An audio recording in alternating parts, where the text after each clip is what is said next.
एक नसीम शाह है और फ्रेंचाइजिस की बात करें तो 6 फ्रेंचाइजिस मौजूद हैं। हर फ्रेंचाइज उनको खरीदना चाहती है, लेकिन भाई साहब कभी जो है वो आपके नसीम शाह इस्लामाबाद यूनाइटेड में जा रहे होते हैं, तो कभी आपके नसीम शाह भाई साहब पिशावर की तरफ रिटर्न मार जाते हैं, कभी तो भाई आपके नसीम शाह मुल्तान सुल्तान की तरफ जो है वो रिटर्न मार जाते हैं। लेकिन अभी तक जो फाइनली ट्रेड नहीं हो पा रही नसीम शाह को लेकर।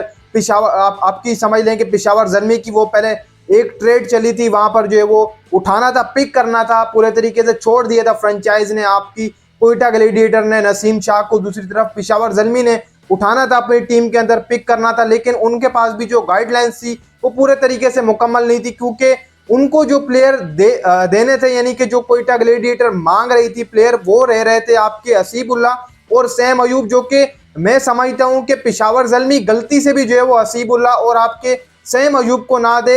ये अगर सैम अयूब और आपके हसीबुल्लाह की बात करें तो आप हसीबुल्लाह की तो भी पिछले दिनों एक परफॉर्मेंस आपने देखी होगी, जो उन्होंने जबरदस्त परफॉर्मेंस दी T20 के अंदर, और सैम अयूब को तो कहीं से भी नहीं देंगे।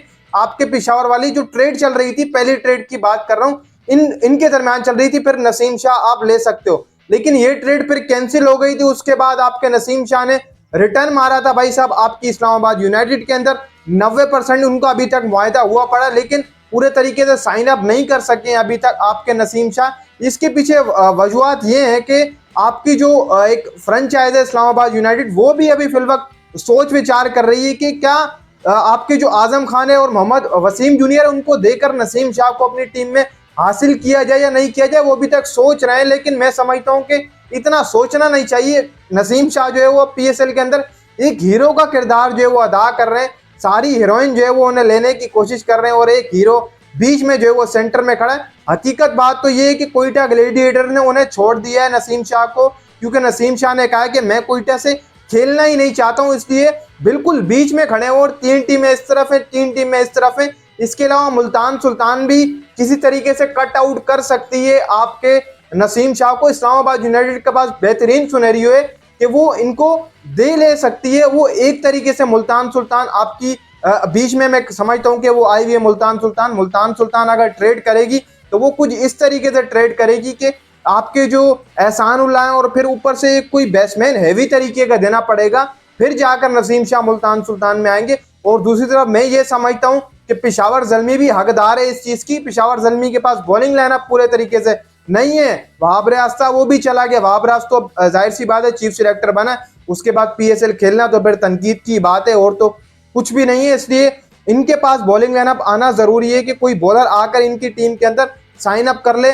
और ये खरीदारी फिलवक्त जारी है, अभी तक लगा हुआ है मेला, हर विंडो ओपन है, हर टीम हर खिलाड़ियों को रिलीज कर रही है, कोई कहाँ जा रहा है कोई कहाँ जा रहा है। मतलब अभी तक पूरे तरीके से ये फाइनल नहीं हुआ कि नसीम शाह कौन सी टीम से खेलते हुए दिखाई देंगे, लेकिन ट्रेडें काफी चल रही हैं। कराची किंग्स से भी ट्रेड हो सकती है। कराची की जो टीम है वो अपना पूरा का पूरा स्क्वाड बदलने की तरफ जा रही है कि हम आधा स्क्वाड अपना चेंज करें, क्योंकि जो पिछले साल की इनकी परफॉर्मेंस थी वो कुछ खासी नहीं थी। इसी वजह से कराची भी क्या पता अपना स्क्वाड चेंज कर जाए। कराची भी अगर करती है ट्रेड तो कराची को बड़े बड़े प्लेयर देने पड़ेंगे, फिर जाकर नसीम शाह मिलेगा। लेकिन इस्लामाबाद यूनाइटेड के साथ जो ट्रेड हुई पड़ी है, मैं समझता हूं कि वो जबरदस्त ट्रेड है इनके पास, इस्लामाबाद यूनाइटेड के पास, कि आप आजम खान और जो है वो मोहम्मद वसीम जूनियर को दे सकते हैं कोयटा को, और जो है वो आपको मिल जाएगा नसीम शाह इसी सूरत पर। और 90% इनका मुआहदा तय है, बस जो है वो साइन करना बाकी, और ऑफिशियली अभी तक जो है वो जारी नहीं किया गया, ना PCB की तरफ से ना ही जो है वो किसी फ्रेंचाइज की तरफ से। ये सब जो है वो मीडिया के ऊपर चलाया जा रहा है कि नसीम शाह कल्टी जो है वो मार रहे हैं, लेकिन अभी फिलवक्त नसीम शाह बिल्कुल बीच में खड़े हुए हैं। एक तरीका है नसीम शाह को जो है वो पिशावर जलमी भी पिक कर सकती है, कोई भी नसीम शाह ट्रेड ना करवाए, ट्रेड हो ही ना नसीम शाह की किसी के साथ, कोयटा ग्लैडिएटर उन्हें बीच में छोड़ दे, यानी कि आप समझ ले प्लेटिनियम कैटेगरी में रख के आप इन्हें ड्रॉप कर सकते हैं, ड्राफ्टिंग की तरफ चले जाएं, जैसे पिछली दफा ड्राफ्टिंग की तरफ गए थे नसीम शाह, फिर वहां उनकी किस्मत होगी, कोई भी फ्रेंचाइज उनको पिक कर लेगी जिसका भी पहला नंबर हुआ। मैं समझता हूं कि 6 की 6 फ्रेंचाइज जिसका पहला नंबर आया प्लेटिनियम का, वो पकड़ लेगी नसीम शाह की भाई साहब रस्सी। और नसीम शाह की रस्सी मैं समझता हूं अभी और ज्यादा बढ़ती जा रही है जैसे जैसे दिन करीब आ रहे हैं। और दूसरी तरफ अगर हम बात करें नसीम शाह की, तो नसीम शाह अभी फिलवक्त जो है वो पूरे तरीके से फिट तो मैं समझता हूं नहीं हुए, लेकिन हो भी गए। PSL का सीजन जब खेलेंगे तो बाकायदा तौर पर नजर आएंगे। और दूसरी बात ये कि क्या पता उनकी वो स्टंट बॉलिंग ही ना आए जो आ रही थी वर्ल्ड कप के अंदर, वर्ल्ड कप से पहले आ रही थी, तो इसलिए सोफा कि शायद इस्लामाबाद यूनाइटेड भी सोच रही है कि आजम खान नहीं देते, मोहम्मद वसीम जूनियर नहीं देते, क्या पता उनकी परफॉर्मेंस ही नहीं है।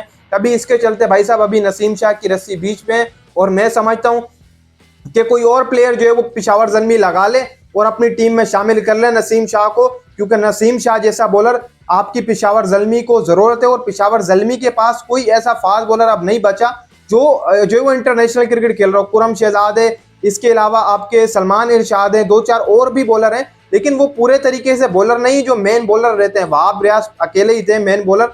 तो हो सकता है कि जल्द जो है वो हो जाए इनकी ट्रेड, या फिर ये ड्राफ्ट के अंदर जाए, वहां से पेशावर ज़ल्मी भी इनको पिक कर सकती है। अभी कुछ भी हो सकता है, अभी तो निज़ाम जारी है। जैसी अपडेट आएंगी मैं आपको देने की कोशिश करूंगा। चैनल को सब्सक्राइब कर लें तमाम PSL की अपडेट के लिए। इसके अलावा वीडियो को भी जो है वो लाइक कर लें।